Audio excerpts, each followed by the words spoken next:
이강민의 잡지사 1월호 세 번째 페이지 잡지사 신년 특집 서울대 가지 않아도 들을 수 있는 명강의 서가 명강 서울대학교 지리학과 박정재 교수님과 함께하겠습니다.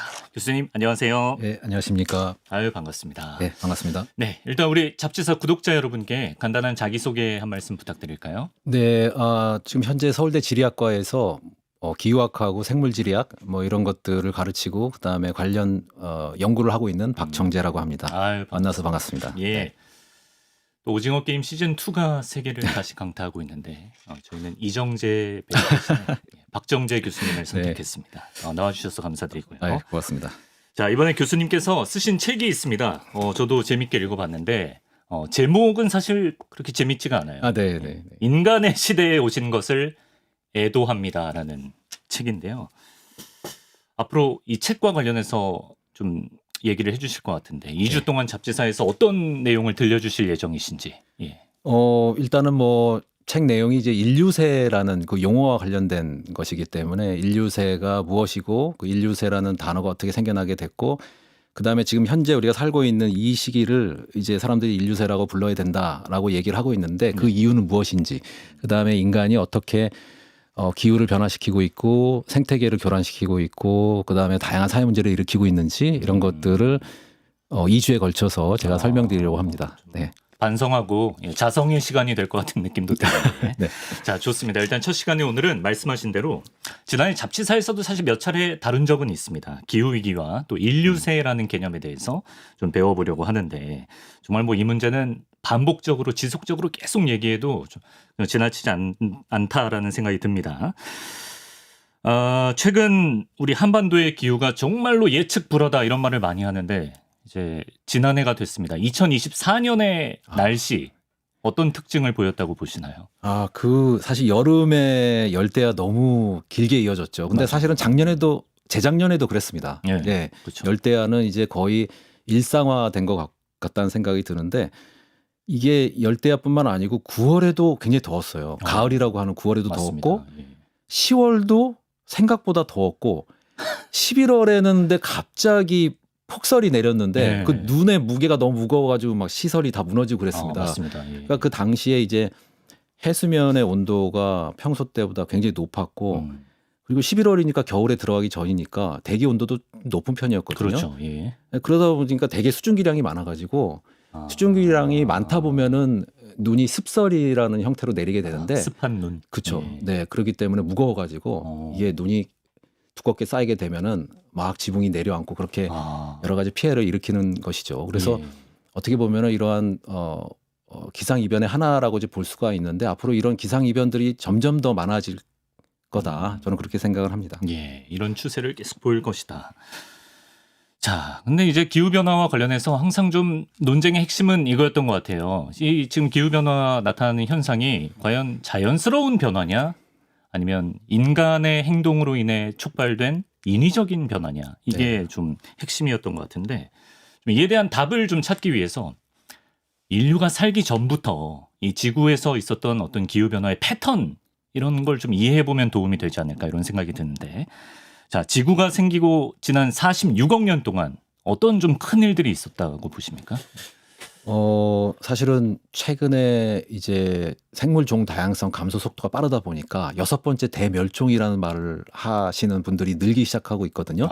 그래서 전문가들이 이제 지금 우리는 6번째 대멸종 시대를 살고 있다 이렇게 얘기를 하는데 그 얘기는 과거 이제 46억 년 동안 5번의 대멸종이 있었다라는 이제 말이 되고 예. 5번의 대멸종이 제가 시기적으로 차례차례 말씀을 드려보면은 4억 4천만 년 전에 한 번 있었고요. 그 다음에 3억 7천만 년 전, 그리고 2억 5천만 년 전, 이때가 이제 페른기 대멸종이라고 해가지고 상당히 많은 동식물들이 사라졌습니다. 예. 90% 가까이 이제 기존에 있던 종 가운데 90% 넘게 사라졌다고 하고요. 예. 그 다음에 이제 2억 년 전에 또 멸종이 있었고, 그 다음에 우리가 잘 알고 있는, 익히 알고 있는 6,600만 년 전에 외부에서 이제 운석이 충돌을 해가지고 갑작스럽게 핵겨울 같은 그런 변화가 일어나면서 파충류, 공룡들이 다 멸종을 하고 이제 중생대가 끝나고 신생대로 넘어가는 그런 시기가 바로 6,600만 년 전이고요. 네. 대부분의 이런 5번의 대멸종은 보통 이제 큰 화산이 폭발했다거나 아니면 아까 6,500만 년 전, 6,600만 년 전에 있었던 외부 소행성의 소행성. 충돌, 예. 그다음에 해수면의 급격한 변화, 뭐 아. 내려가든지 올라가든지. 네. 일단 해수면이 급격하게 내려가게 되면은 바닷물의 그런 부피가 줄어드는 거니까 그렇죠. 이제 멸종률이 올라갈 수밖에 없죠. 특히 어. 바다 생물을 중심으로 해가지고 멸종률이 올라갔고, 네. 그다음에 이제 온도가 뭐 화산이 폭발하게 되면은 많은 이제 그런 이산화황 같은 물질들이 방출이 되면서 네. 에어로졸이 형성이 되고, 그 에어로졸이 대기에 그 태양 복사 에너지가 지표로 못 들어오게 하거든요. 예, 그래서 예. 반사시켜서 다시 돌려보내니까 갑자기 이제 온도가 떨어지는 그렇겠네요. 핵겨울 같은 상황이 오고, 예. 그 다음에 이제 핵겨울은 짧게 끝나고 그 다음에는 이제 더운 시기가 찾아옵니다. 왜냐하면 화산이 폭발하게 되고 그 다음에 주변에 막 산림에 화재가 일어나게 되면은 네. 이산화탄소가 많이 방출이 되겠죠. 아, 예, 예. 네. 그게 온도를 높여가지고 대기 온도가 확 올라가니까 바닷물의 온도도 올라가가지고 예. 바닷물의 온도가 올라가게 되면은 거기에 녹아 있는 산소가 빠져나가요. 그러니까 바다의 산소가 부족해진다는 얘기는 해양에 사는 동물하고 식물이 산소가 필요한데 그렇죠. 예. 산소가 부족해지니까 폐사하는, 아. 그래서 이제 멸종에 이르는 그런 일련의 과정들이 예.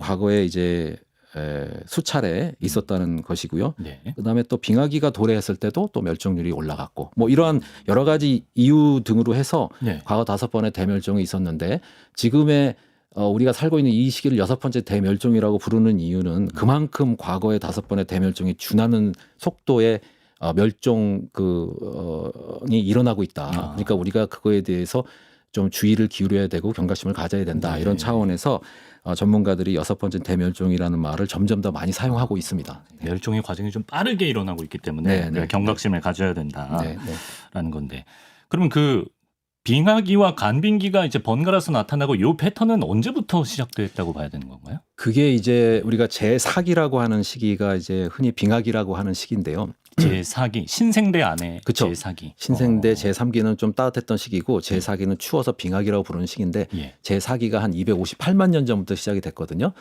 근데 이제 258만 년 전에 시작이 돼서 한 8, 90만 년 전까지는 한 4만 년 주기의 빙기 간빙기 변화가 있었어요. 예. 그러니까 4만 년마다 이제 빙기가 도래했던 거죠. 네.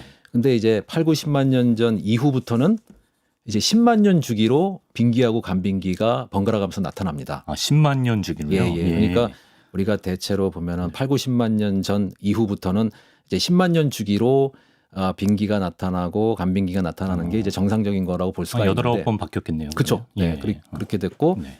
빙기가 한번 오게 되면 한 11만 년 정도 지속이 됐고요.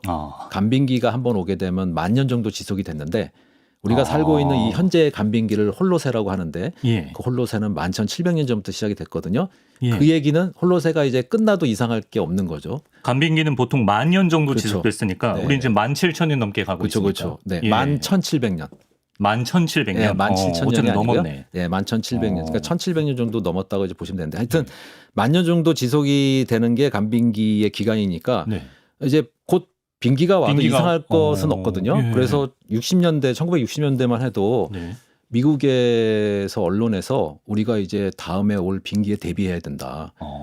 근데 또 어떤 다른 신문에서는 지금 온도가 계속 올라오고 있으니까 6, 70년대부터 막 지구의 온도가 올라갔었거든요. 예. 그러니까 이제 이 지구 온난화 어떻게 이거에 대처해야 되나 막 이런 기사가 나오기도 하고. 배치되네. 그렇죠. 막 예. 섞여가지고 그러면 이제 빙기가 왔을 때 온난화가 일어나게 되면은 이게 섞이게 되면 어떤 현상이 벌어질까 막 이런 거 갖고도 막 논의가 벌어지고 그랬는데요. 예. 지금 이제 다시 보니까 이번에 간빙기는 좀 독특한 간빙기. 그러니까 지금 우리가 살고 있는 이 홀로세라는 간빙기는 네. 10,000년 지나고 끝나는 게 아니고 네.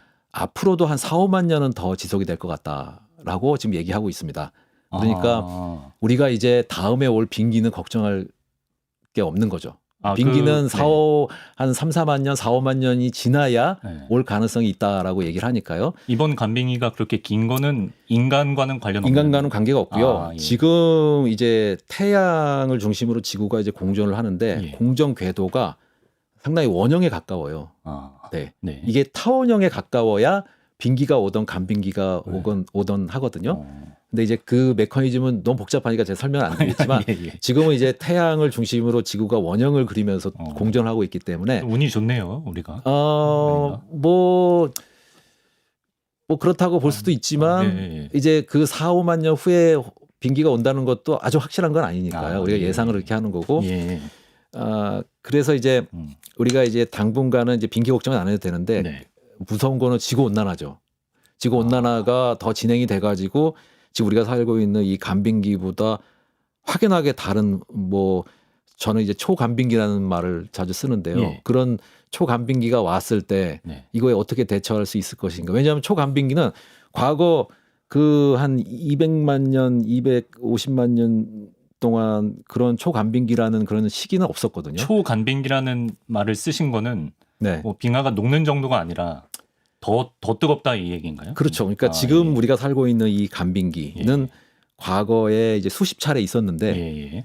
이 간빙기에서 더 뜨거워져 가지고 완전히 새로운 단계인 초간빙기로 가는 경우는 없었거든요. 처음 겪는 거죠. 그러니까 이거는 아무리 전문가라고 해도 예측이 불가능한 거죠. 예. 어떤 상황으로 변하게 될지. 예. 온도가 뭐 5도가 올라갈지 네. 6도가 올라갈지 8도가 올라갈지 알 수가 없는 거예요. 그러네요. 예측 불가능. 예. 그러니까 무서운 거죠. 그러니까 그쪽으로 가지 않기 위해서 우리가 미리미리 이제 탄소 배출량 감축하고 뭐 그런 노력들을 해야 된다는 거죠. 그런 얘기들을 많이 합니다. 4, 5만 년 시간 번 게 무색할 만큼 그 전에 더 큰 일이 생길 수가 있는. 그렇죠. 예. 어. 빙기는 사실은 또 안전할 수도 있어요. 왜냐하면 빙기는 과거에 이제 수십 차례 있었고 그 빙기 때 지구가 어떠했는지 우리가 알고 있습니다. 왜냐하면 다 분석을 해놨기 때문에. 예. 그러니까 이제 빙기가 온다고 해도 그거에 이제 대처할 수가 있는데 알고 있으니까. 이번에는 처음 겪는 거기 그렇죠. 때문에 초간빙기. 안다는 게 중요한 거잖아요. 아는 게 힘이다라고 그렇죠. 하잖아요. 예. 근데 초간빙기는 전혀 과거에서 찾아볼 수가 없기 때문에 이거가 어떤 형태로 나타날지는 모르기 때문에 무서운 거죠. 예, 네. 그렇군요.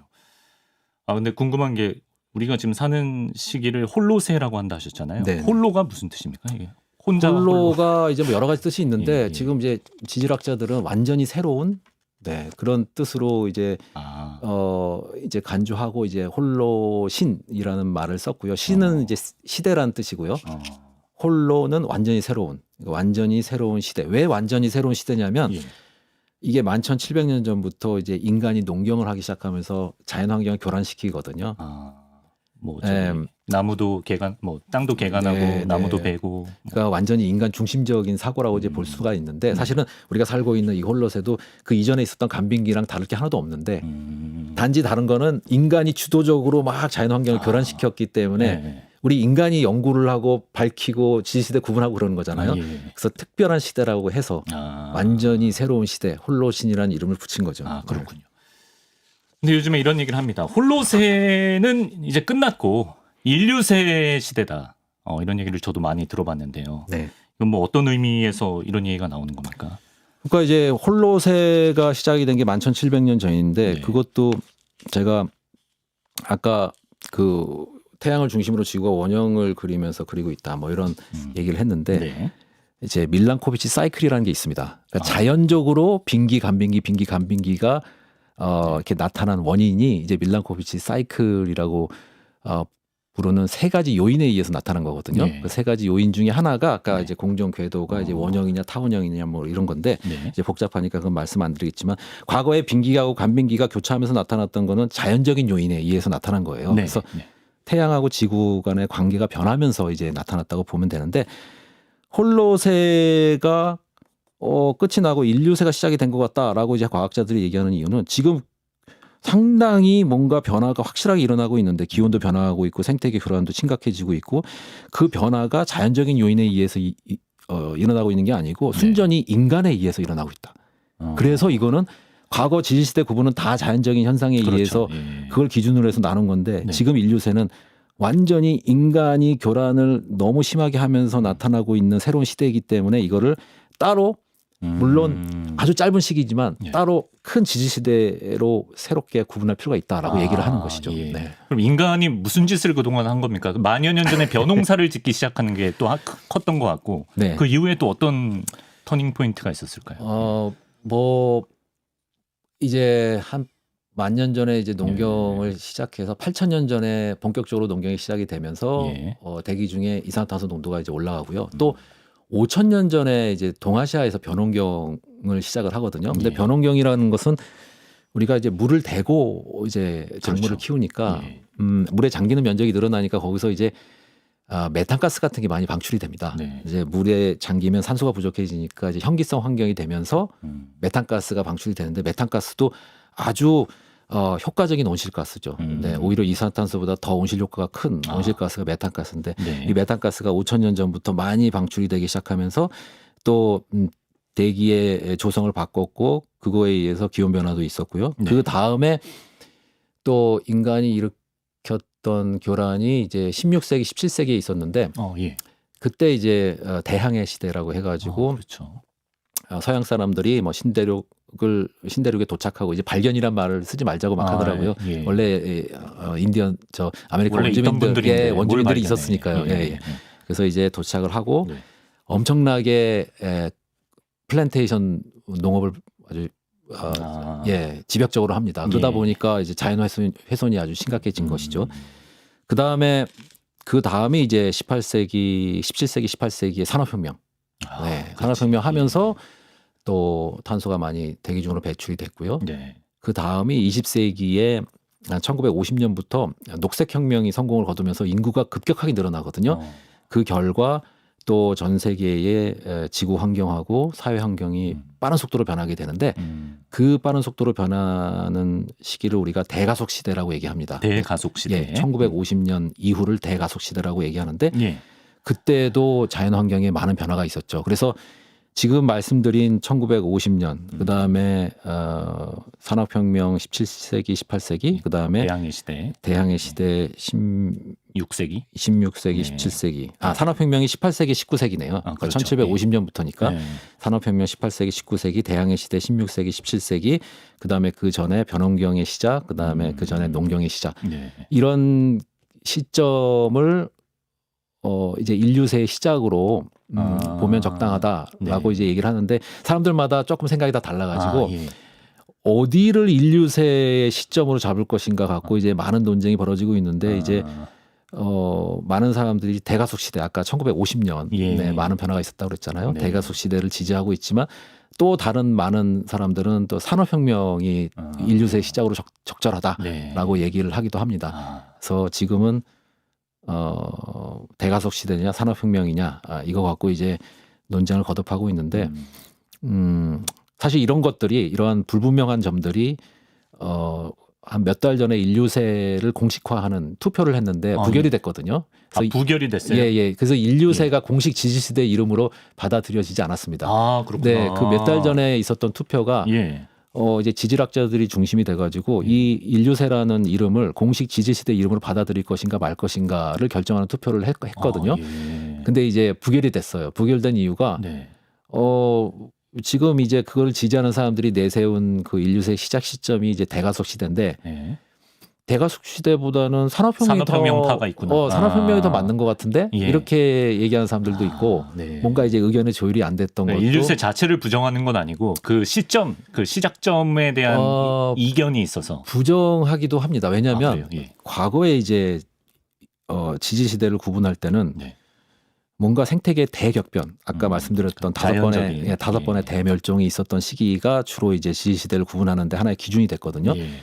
근데 그 멸종이 있었을 때 생태계 격변이 일어났기 때문에 층서학적으로 이제 지층에 아주 그 흔적이 뚜렷하게 남아 있어요. 네. 근데 인류세는 만약에 1950년을 기준으로 인류세가 시작이 됐다고 그러면 네. 그 1950년부터 지금 70년 정도 지난 건데 네. 그렇죠. 네. 70년밖에 안 지났으니까 너무 짧은 지층에 뭐가 남기가 그렇죠. 지층에 뭐가 남기는 너무 짧은 기간이라는 거죠. 근데 사실은 어떤 특정 지역에는 또 뭐 플라스틱 층도 이제 나오고 그리고 뭐 핵 실험 그런 것도 뭐 남아 있다고 그런 것도 들었는데. 나오는데 이제 문제가 뭐냐면 핵 실험 이제 핵 방사능 낙진인데요. 그 낙진이 전 세계에 퍼져 있긴 하지만 그 핵 실험이 전 세계 생태계에 큰 영향을 준 건 아니거든요. 일부 지역만 아니죠. 그러니까 그 생태계 대격변이라고 하는 것은 대멸종이 있었던 시기를 그 기준으로 정도급은 아니기 때문에 그렇죠. 네. 핵실험했다고 뭐 동식물이 멸종했거나 그러진 않았으니까요. 예. 그러니까 그게 이제 기준 시점으로는 근거로서 좀 빈약하다라고 이제 보는 거고요. 예. 그래서 그런 것들이 다 인류세가 부결된 이후로 조목조목 이제 제시가 됐고 그래서 부결이 됐습니다. 네. 그래서 이제 아마 10년은 더 기다려야 아마 공식적인 지시대 이름으로 받아들일지 말지 또 이제 그 절차를 밟는 것으로 네. 제가 알고 있습니다. 몇 달 전에 교수님도 투표를 하신 건 아니시죠? 아니 저는 교수님 투표권이 있으셨으면 아니, 찬성하셨나요? 이건 지질학자들이 예. 저는 당연히 찬성하죠. 찬성. 네, 그러니까 이제 예. 이거를 저는 이제 지리학자고 저는 사회대학 소속의 교수거든요. 네. 그러니까 뭔가 인문사회학 하시는 분들하고 네. 자연과학 하시는 분들하고 조금 이제 생각이 조금 다른 부분이 있습니다. 자연과학, 지질학과 그 전문가들이 네, 이제 투표를 한 과학자들은 거군요. 예. 뭔가 그래도 지금까지 해온 게 있으니까 거기에 충실하려고 하는 입장인 거고 네. 사회과학자들은 지금 상황이 심각한데 앞으로 이런 상태로 지속이 될 경우에 상황이 더 악화되면은 인간 사회가 붕괴될 수도 있는데 지금 네. 너무 한가로운 소리를 하고 있는 건 아니냐 네. 이렇게 생각을 하는 사람이 많죠. 네. 사회과학 쪽에서는. 그렇군요. 자, 그럼 지금부터는 그 인류가 초래한 변화가 그동안 우리 지구를 어떻게 자극했고 또 그게 우리 인간에게는 어떤 식으로 다시 되돌아왔는지 좀 사례를 통해 살펴보면 좋을 것 같은데요. 뭐 기후가 전보다 좀 온난해지든 아니면 전보다 추워지든 그때마다 좀 나름의 혼란한 상황들이 있었을 것 같은데 그럼 일단 기후가 온난할 때는 뭐 어떤 영향이 있었을까요? 과거에 그 인간이 영향을 미치지 않고 온난했을 때를 말씀하시는 건가요? 네, 아니면? 그것부터 설명해 네. 주시면 좋겠습니다. 아무래도 이제 온난했을 때는 그 각 지역의 이제 집단들이 번성을 했죠. 성장을 하고 발전을 하고 인구가 늘어나고 그 다음에 뭐 이제 이주민이 줄어들고 난민이 줄어들고 그러니까 다 정착을 하니까. 그렇죠. 정착을 해서 먹고 살기 편하니까 그 다음에 문화의 발전도 그러니까 잉여 생산량이 이제 늘어나게 되면은 네. 작물 생산이나 뭐 수렵 채집이나 작물 생산이라고 하는 게 맞겠네요. 네. 작물 생산에 직접적으로 투입이 안 되는 노동력들이 이제 생겨나게 그렇죠. 되고 네. 그 노동력이 문화를 발전시키고 아. 제도를 만들어내고 문자를 만들어내고 뭐 과학기술을 발전시키고 뭐 이런 일들을 하니까 예. 굉장히 빠른 속도의 그 문화 발전이 일어나게 됩니다. 예. 그런 이제 좋은 측면이 있는데 안 좋은 측면도 이제 말씀드리면 아무래도 인구가 빠르게 증가를 하게 되니까 네.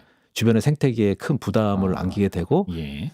어떻게 보면은 그 환경 파괴 속도가 빨라지면서 갑자기 이제 온난한 상황에서 붕괴가 될 수가 있거든요. 너무 환경을 이제 교란을 심하게 하다 보면은 예. 뭐 그런 경우도 이제 발생을 할 수가 있죠. 인구가 너무 빠르게 증가하면. 네. 예. 그럼 추운 시기에는 어떤 일들? 추운 시기는 이제 살기가 어려운 시기고 기본적으로 식량 생산량이 줄어드니까 네. 사람들의 면역력이 이제 떨어지게 되고 못 먹으니까요. 네. 면역력이 떨어지게 되고 그러면 이제 전염병이 막 돌죠.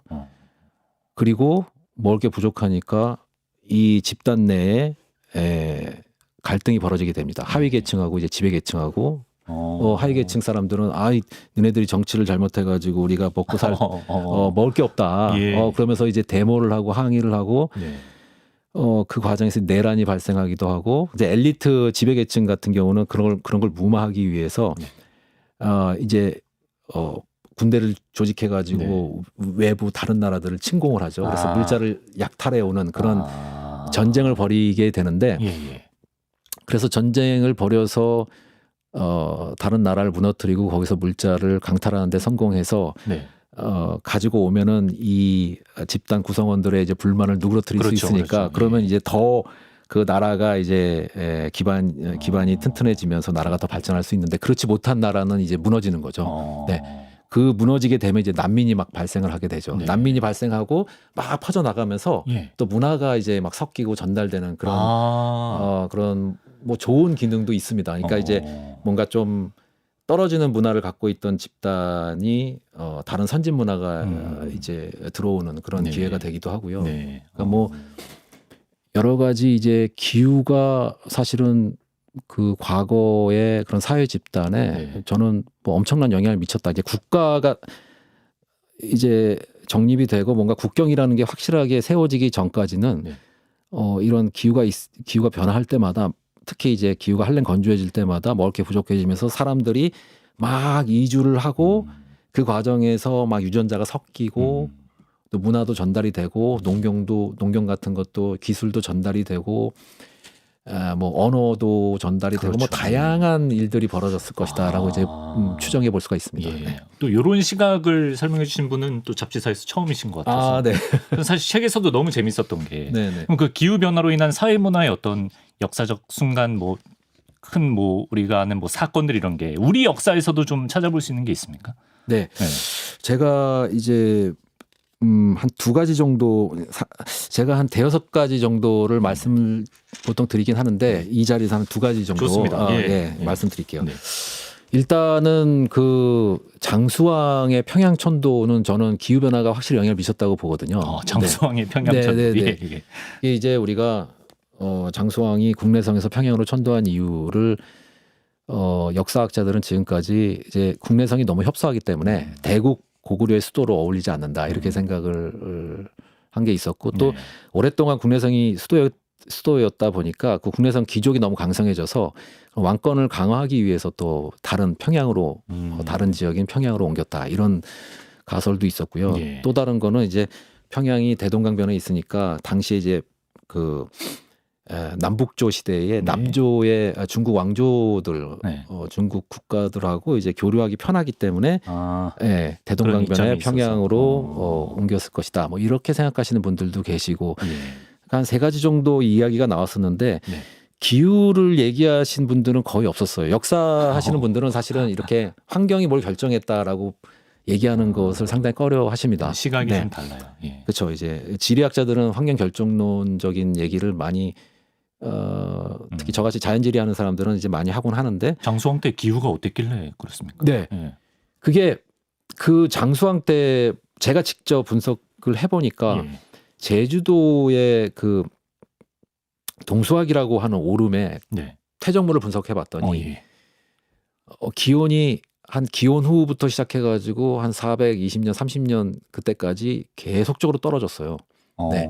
예. 그 다음에 그 중국의 유명한 석순 자료가 있는데 그 석회암동굴에 있는 석순에 석순. 예. 석순에 어. 그 산소 동위원소 분석을 해보면 과거에 이제 강수량 변화를 어느 정도 추정할 수가 있거든요. 네. 근데 거기서 보니까 거의 똑같습니다. 그러니까 제주도 기록하고 이 중국의 석순 자료 기록하고 거의 비슷한데 기원 후부터 해가지고 강수량이 계속 줄어드는 게 나타나요. 그래서 그 정점에 이른 게 420년에서 430년 사이입니다. 그때가 장수왕 때인가요? 딱 장수왕이 평양 천도한 시기가 427년입니다. 그러니까 네. 이게 장수왕이 봤을 때는 예. 한 3,400년 동안 계속 기후가 한랭 건조해지는 상황에서 그러네요. 앞으로도 예. 계속 한랭 건조해질 가능성이 높다라고 판단했을 예측을 거예요. 했겠죠. 예. 장수왕은 광개토 대왕과 달리 광개토 대왕은 정복 군주였지만 예. 장수왕은 이게 뭔가 나라의 기틀을 잡은 왕입니다. 어. 뭔가 정복보다는 나라를 안정화시키는데 이제 충실했던 사람이고 네. 그런 사람의 성향이라는 것은 미래를 내다보거든요. 네. 그래서 사회 안전망, 복지 이런 거에 그렇지. 관심을 쏟고 이 백성들을 위하는 마음이 크고 네. 보통 그런 식의 사고 방식을 갖고 있는데 네. 이 사람이 이제 미래를 봤을 때 지난 400년 동안 계속 기후가 안 한랭 좋아졌으니까 건조하니까. 네. 예. 앞으로도 기후가 안 좋아질 텐데 네. 계속 여기 있다가는 얼어 죽겠다. 얼어 죽다기보다는 식량 생산량이 인구 증가를 맞춰주지 못한다. 왜냐하면 안정화된 상태니까 인구도 계속 늘어나는 상태였거든요. 예. 인구는 늘어나는데 식량 생산량은 계속 줄어드는 거니까 예. 이제 고구려 같은 경우는 복합경제 집단이라고 해가지고 작물 농경만 한 게 아니고 네. 그 다음에 유목도 하고 수렵 채집도 같이 했습니다. 네네. 근데 인구가 늘어나면 작물 농경의 비중이 높아져야 돼요. 생산성이 제일 높은 게 작물 농경이니까. 효율적이니까. 그래서 작물 농경의 비중을 높이는데 기후가 계속 안 좋아지니까 이거는 큰 타격이거든요. 그렇죠. 그래서 조금이라도 남쪽으로 내려오는 게 나을 것 같다라고 생각을 했을 것 같습니다. 예. 그래서 이제 평양으로 내려왔다고 저는 생각을 하고요. 네. 물론 뭐 그런 기후뿐만 아니고 다른 이유도 있었겠지만 네. 기후가 어느 정도 영향을 미쳤을 가능성이 중요했을 상당히 것 높다. 같아. 네, 저는 예. 그렇게 생각을 합니다. 네. 하나 더 소개해 주신 네네네. 장수왕 말고 너무 재밌어요. 네네. 예. 그 다음에 제가 이제 주로 얘기하는 게 영종조 때 얘기를 많이 하는데요. 영조 정조? 네네. 예, 이때 뭐가 있었지? 우리가 1350에서 1850년 AD 기원 후 예. 1350에서 1850을 소빙기라고 얘기합니다. 그래서 소빙기요. 예, 소빙기가 그러니까 이제 지난 홀롯의 기간 중에 가장 추웠던 시기예요. 그러니까 홀롯의 11,700년 전부터 시작이 됐다고 했잖아요. 네. 그때부터 이제 봤을 때 뭐 8,200년 전에 잠깐 추웠던 적이 있지만 예. 그걸 제외하면은 이 1850년에서 1350에서 1850년 사이가 가장 추웠던 시기입니다. 그렇습니까? 지난 10,000년 동안 놓고 봤을 때. 예. 근데 그 추웠던 시기에 딱 조선이 이제 걸려 있는 거예요. 네, 근데 이제 영종조 때만 기후가 조금 온난 수빈해졌어요. 소민기 내에서 예, 예. 상대적으로 온난 수빈했던 시기가 영종조가 딱 왕위에 있을 때입니다. 예. 네. 그나마 따뜻했던. 예, 그나마 예. 따뜻했던. 예. 그래가지고 이제 우리가 조선의 이제 후반부의 중흥기라고 하는 게 영종조 시대인데 그 영종조가 진짜 정치를 잘해가지고 당시에 지금 후세 역사가들한테 높은 평가를 받고 있는 것인지 아니면 그때 기후의 기후의 덕을 본 게 아닌지 저는 이제 그거를 좀 생각해 볼 필요가 있다라고 얘기를 하는데요. 예. 당시 이제 기후가 좋았던 이유는 화산 폭발이 거의 일어나질 않았어요. 네, 화산 폭발이 일어나게 되면 이산화황이 많이 대기 중으로 방출이 되면서 예. 아까 잠깐 말씀드렸지만 황산 에어로졸 막이 형성이 되고 네. 지구의 온도가 떨어집니다. 네네. 태양 복사 에너지가 지표로 못 들어오니까. 네. 근데 그 화산 폭발이 덜 발생을 했고 그 다음에 흑점수가 태양의 흑점이. 예, 태양의 흑점수가 늘어났습니다. 태양의 흑점수가 늘어나면은 지구의 온도가 좀 더 올라가요. 올라요. 네. 예. 그러니까 태양의 흑점수는 많아졌고 화산 폭발은 줄어들었으니까 이제 온도가 올라갔는데 네. 제가 이제 영종조 때 기후의 덕을 봤을 것이다라고 이제 보는 이유는 네. 그 정조의 아들인 순조가 즉위했을 때는 정반대의 상황이었거든요. 추워지나요? 아니. 아주 추워집니다. 그러니까 상대적으로 봤을 때 아주 추워진 이유는 화산이 엄청나게 많이 폭발하고요. 그 다음에 뭐 인도네시아 무슨 탐보라 화산 예, 탐보라 그때인가요? 화산이 딱 그때 폭발했고요. 예. 그 다음에 흑점이 갑자기 이제 네. 줄어들었고요. 예. 네.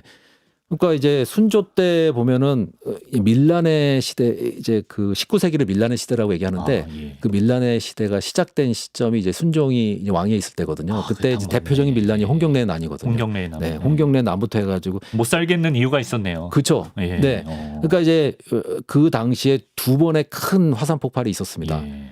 그래서 첫 번째 화산 폭발에 영향을 받아서 홍경래 난이 일어났다 저는 생각하고요.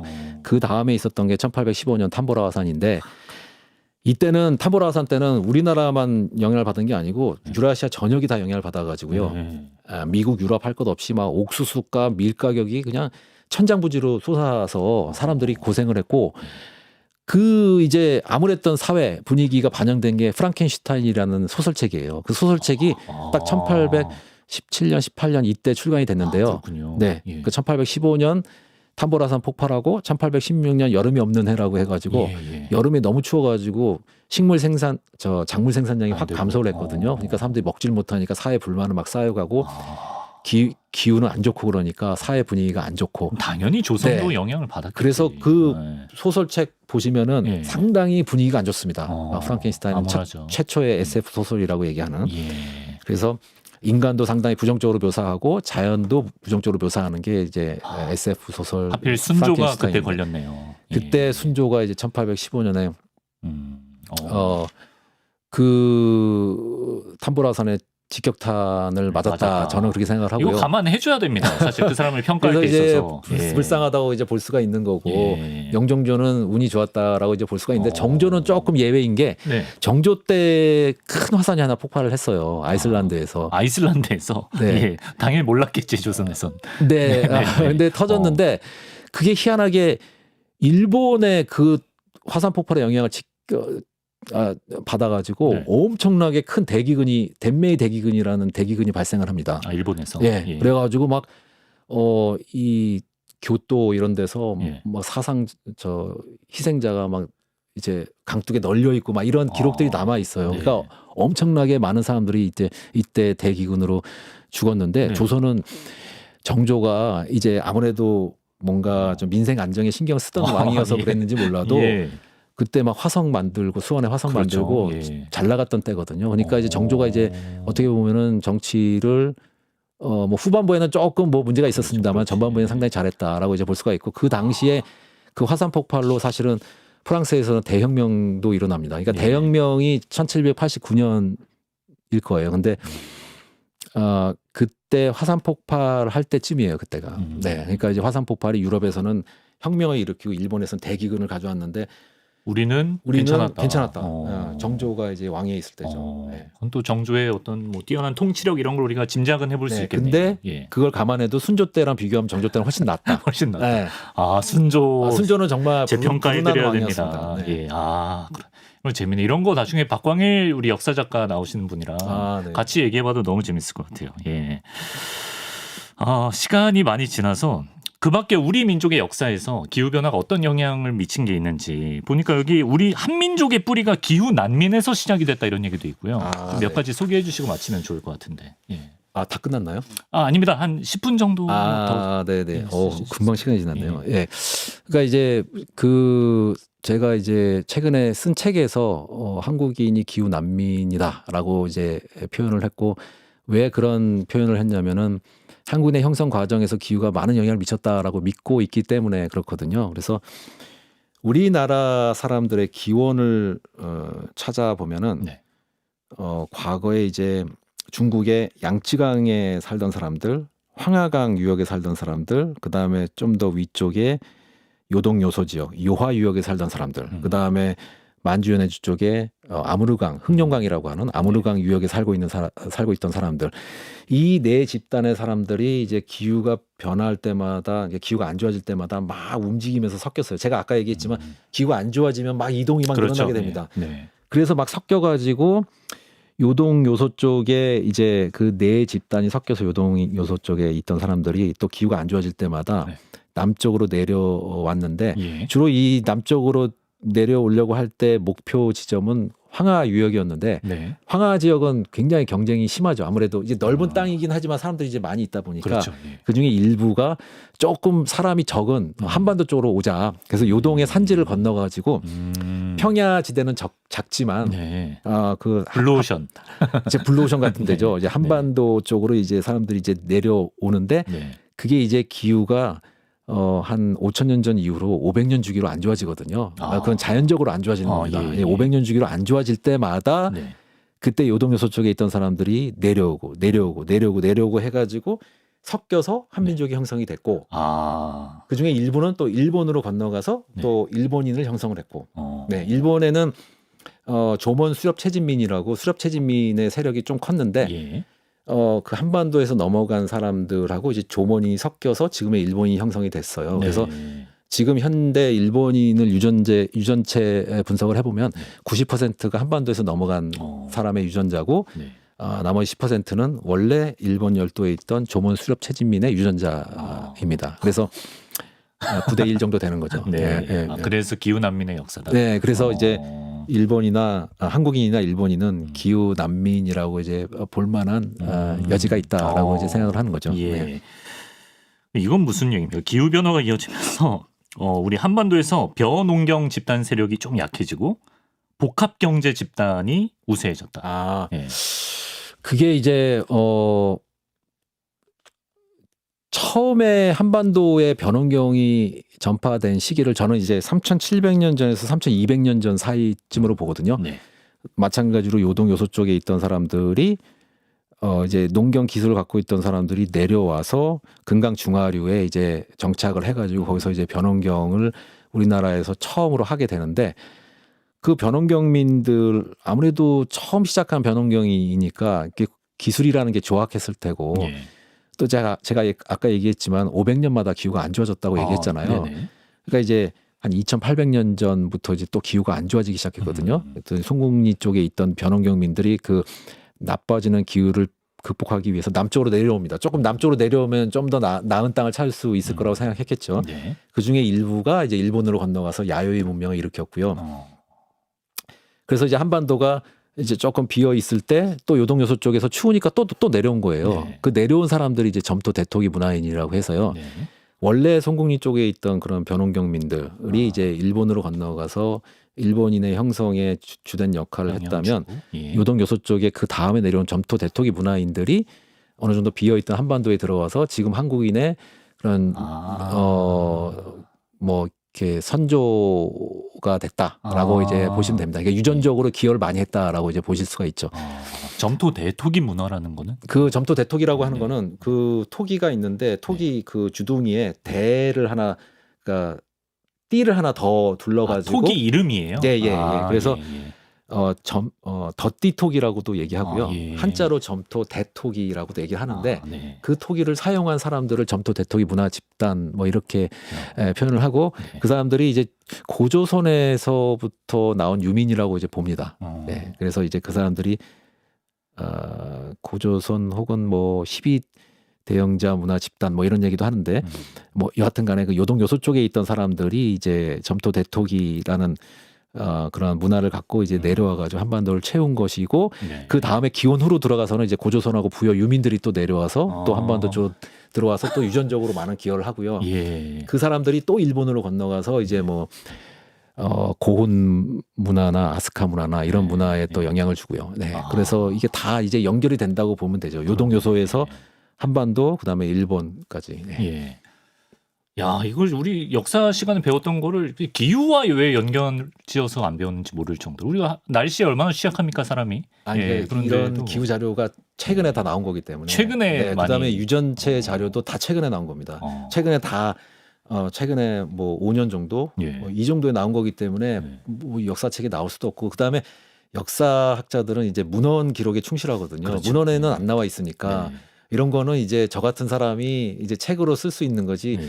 교과서에 더 들어갈 직관적으로 뭔가 공감이 돼요. 그쵸. 예, 네. 굉장히 중요한 요인이었을 거예요, 분명히. 예, 네. 그런 것들을 좀 오늘 박정재 교수님 모시고 생각해 볼 수 있는 시간이었고요.